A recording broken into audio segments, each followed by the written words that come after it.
Hi there, I hope you are well. Welcome to this podcast. My name is Virginia Njuguna, and this is My Friend's Love.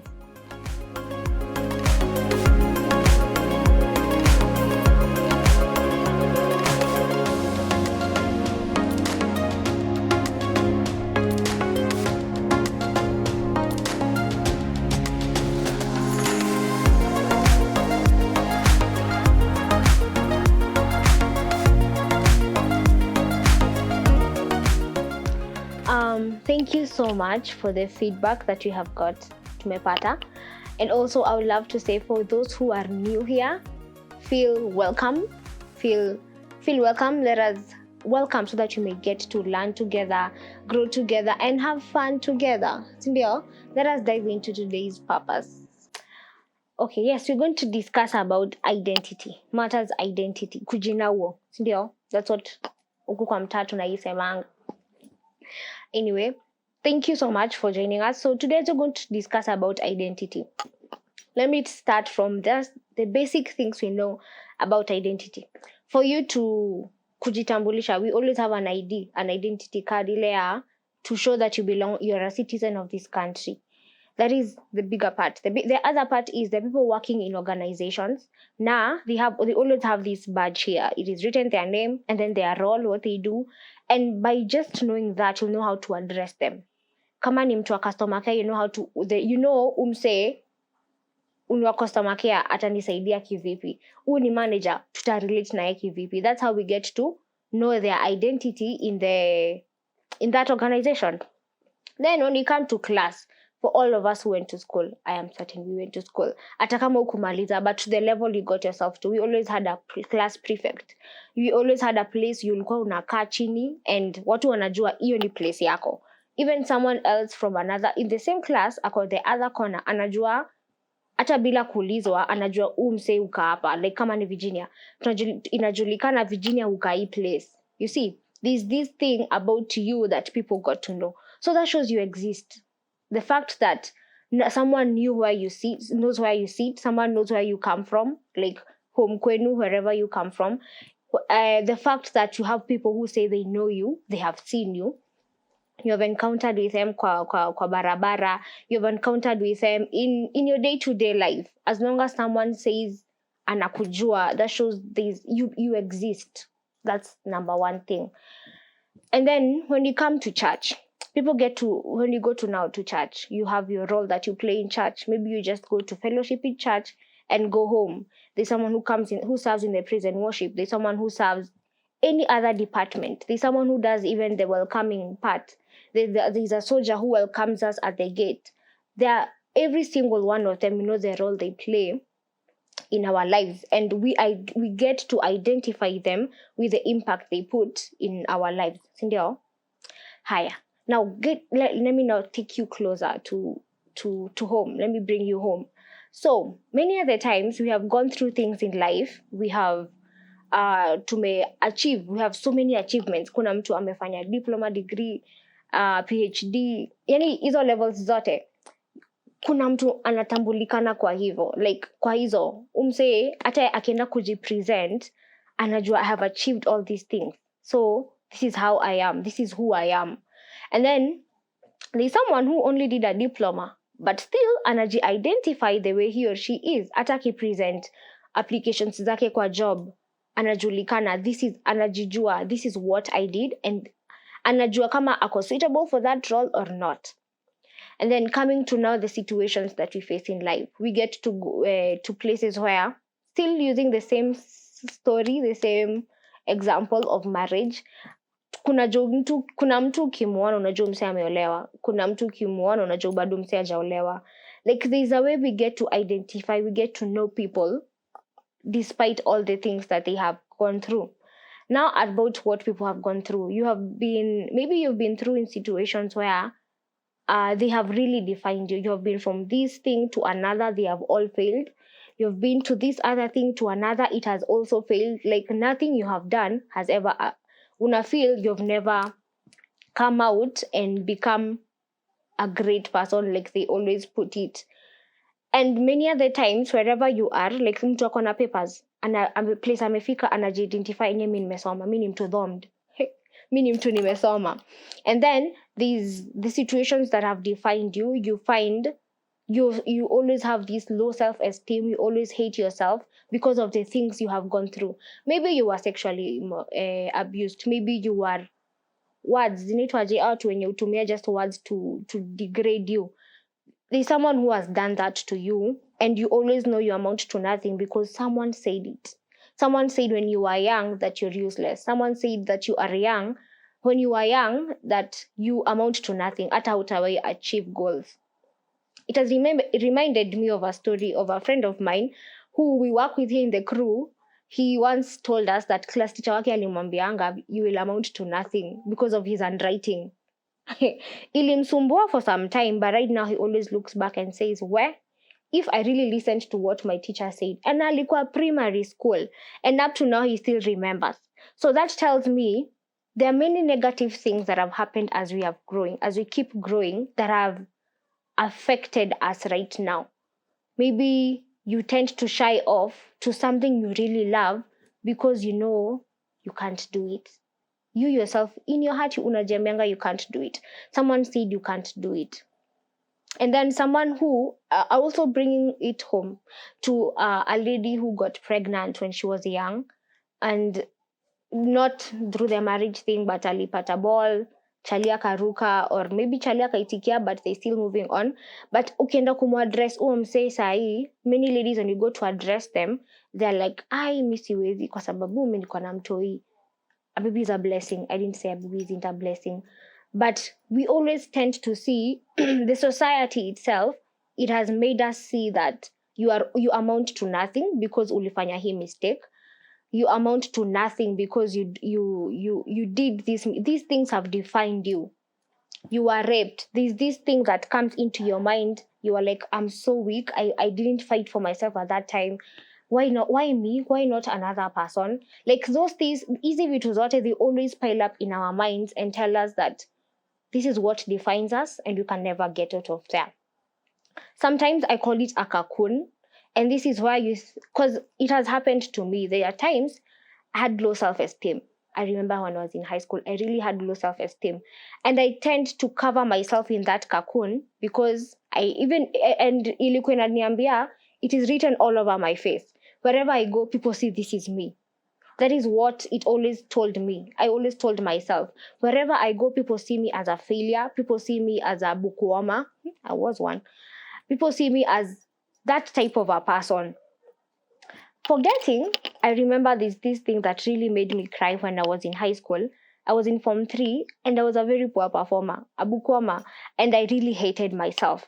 Then napeleka hivi staff room, naingia hivi staff room on a Saturday. I was in a boarding school. On a Saturday naingia kwa staff room, napata there's a teacher who was on duty and lazima kuwe na sisi the entire time.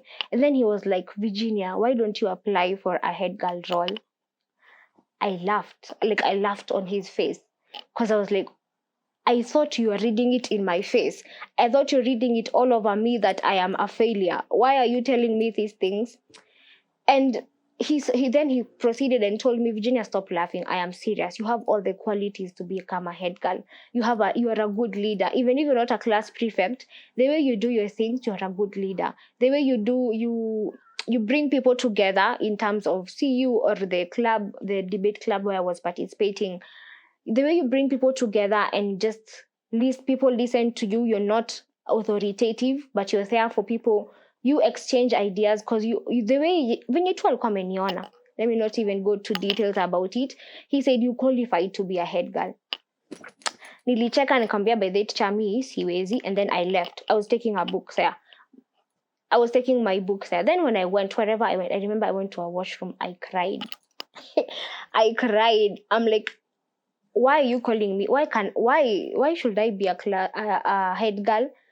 And like nilijiuliza so many questions.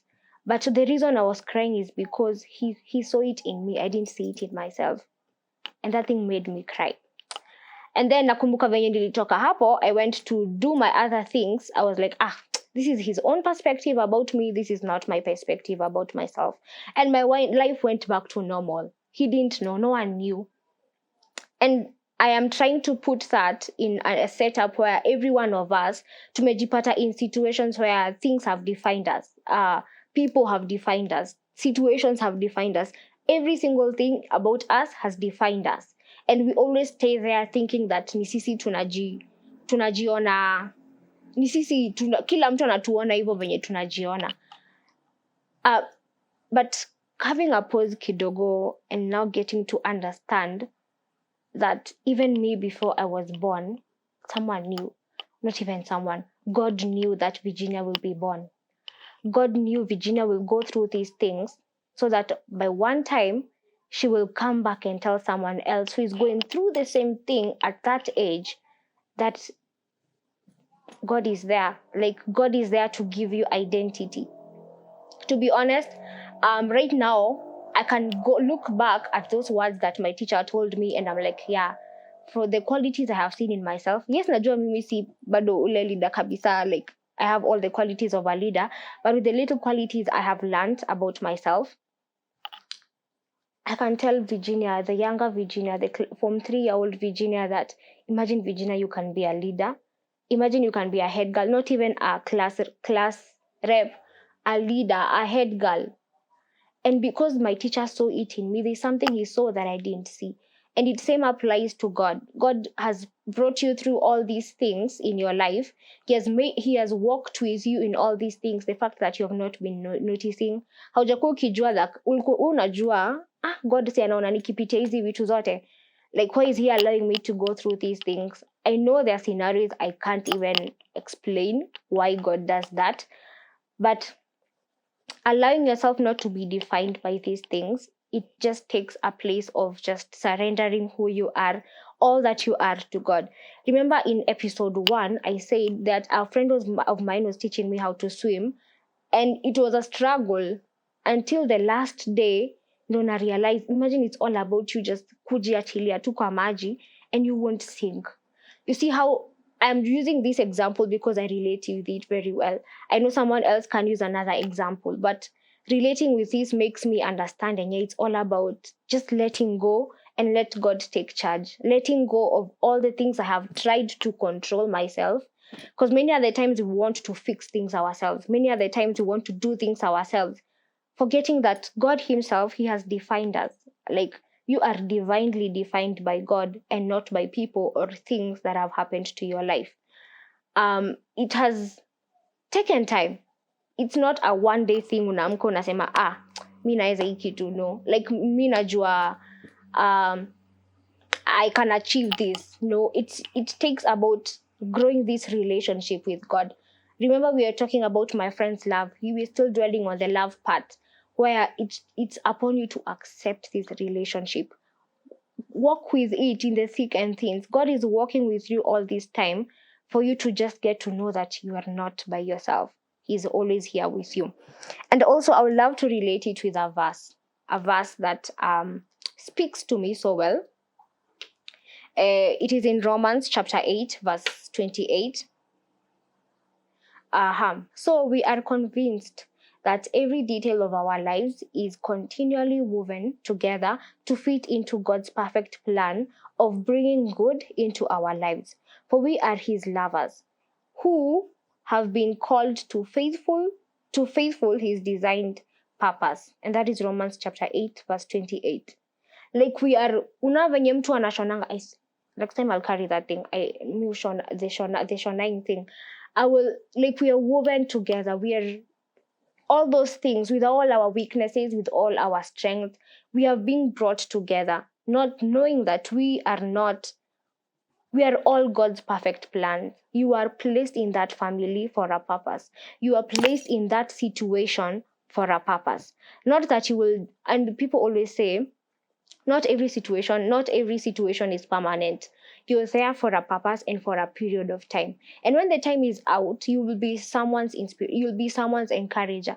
But above all, you'll be someone leading people to Christ. Because you have already known your identity in Christ, he who has defined you very well, then you're good to go. In Romans chapter 8, verse 38, it says, nothing can ever separate us from the love of God. That means he loved us from the beginning of it. He knew us that we're going to be born and we're going to go through these things. And despite all these things, despite the neither death nor life, nothing, I am just paraphrasing, not the exact words, nothing can ever separate us from this love itself that God has given us. So even as you walk out there, even as you get to do what you really desire, seek your identity first in Christ. And when you get to know who you are in Christ, my friend, like there's a verse which says, I have given you authority to step over the snakes and scorpions and to overcome all the things of the enemy. And these things of the enemy, the arrows of the enemies, are fear, are self-doubt, are diminish. But remembering that we are divinely defined by God, like God has given you an identity that you are just God's child, and being a child of God is just one amazing thing. So as we continue to get to know this, I'll finalize with this verse, John 15 verse 12. You didn't choose me, but I have chosen you and commissioned you to go into the world to bear fruit, and your fruit will last, because whatever you ask of my Father for my sake, they will be given to you. And that is John 15 verse 16. You did not choose yourself. We didn't choose God. God chose us. He placed you there for a purpose. So as you even get to dive in this life, I know life is not straight line. It's not a straight line. It has all its ups and downs, and even its meanders and everything. But if you really choose to remain firm and know that you're divinely defined by God, you will walk this race. And at the end of it all, God will look at you and tell you, well done, my daughter. Well done, my son. For what you did was amazing. Hey, nimeongea. But I hope it has really helped someone. I hope it has really impacted in someone. And thank you for the view. Thank you for listening. And I hope what you have learned, you can share. We can negotiate hapa. Tunezongea hapa kwa this platform. Feel free to share what you have learned. Feel free to also share something new that I have not talked about, so that we grow together and build each other. You can find us on our social media platforms. We are on Instagram, Facebook, and YouTube. We are at My Friends Love. So let us dive in. Welcome and have a blessed week. See you next Wednesday. Lots of love.